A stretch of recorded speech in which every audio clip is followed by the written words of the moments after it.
ஒரே ஒரு விஷயம் சொல்லிக்க விரும்புகிறேன். இந்த விலங்குகளை காட்டி பொழைப்பு நடத்துறதுக்காக நாங்கள் வரல. உண்மையிலே இந்த விலங்குகளுக்காக பாடுபட்டு எங்களோட பொழைப்பு போனது தான் உண்மை. நானும் என்னோடய ஃப்ரெண்டும் இந்த சேவையை செஞ்சுக்கிட்டுருக்கோம். நான் வந்து ஒரு எம்என்சி கம்பெனியில் மெயின்டெனன்ஸ் இன்ஜினியராக ஒர்க் பண்ணிகிட்டு இருந்தேன். என்னோடய ஃப்ரெண்டு சிங்கப்பூரில் சாஃப்ட்வேர் இன்ஜினியராக இருந்தார். அவரும் ரிட்டர்ன் வந்துட்டு திருப்பி போகிறதா இருந்தார். நாங்களும் இந்த மாதிரி ரெஸ்கியூ டைமில் என்ன ஆகுதுன்னா, சரிவர எங்களால் சரியாக வேலைக்கு போக முடியல. திடீர்னு ஒரு ஹாஸ்பிட்டல் கூட்டு போக வேண்டியிருந்தது. திடீர்னு பராமரிக்க வேண்டியிருந்தது. எங்களால் சரிவர வேலைக்கு போக முடியாத சூழ்நிலையால் எங்களோட பொழப்பு போச்சு. சரி பரவாயில்ல, ஒன்றும் பிரச்சனை இல்லைன்னு சொல்லிட்டு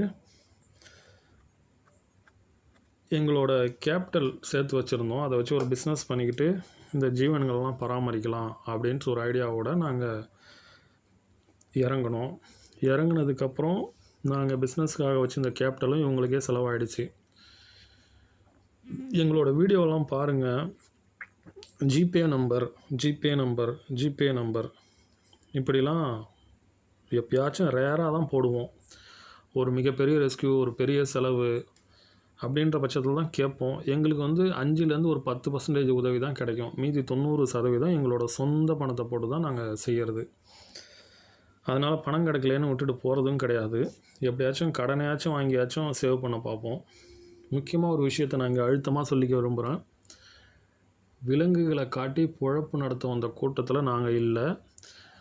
விலங்குகள் நலன் கருதி எங்களோட பொழப்பு போனது தான் மிச்சம்.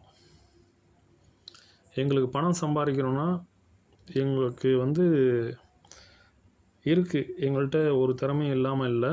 எங்களால் திருப்பி வேலைக்கு போய் சேர்ந்துட முடியும். ஆனால் எங்கள் ஊர் பக்கம் இந்த மாதிரி கவனிக்கிறதுக்கான ஆட்கள் இல்லை. அதுதான் இப்போ ஒரு பெரிய விஷயமா இருக்குது. அதனால் வாய்க்கு வந்தபடிலாம் எல்லோரும் பேசாதீங்க. என்னோடய சேனலுக்கு உள்ளே போயிட்டு என்னை பற்றி நல்லா ஆராய்ஞ்சிட்டு அப்புறமா வந்து பேசுங்க. அதேமாரி என்னோடய சேனலில் வந்த எந்த கமெண்டையும் இது வரைக்கும் நான் ஒரு பின் கூட பண்ணது கிடையாது. ஆனால் ஒரு சில சேனலில் அவங்கள பற்றி உண்மையை உரித்து காட்டினாங்கன்னா அதை பின் பண்ணிடுறது அப்படியே. அதனால் தெரிய மாட்டேங்குது. நான் திருப்பி சொல்கிறேன், விலங்குகளை கையில் பிடிச்சி காட்டி நான் பொழப்பு நடத்த வரல. இந்த விலங்குகளுக்காக எங்களோட பொழப்பு போனது தான் மிச்சம்.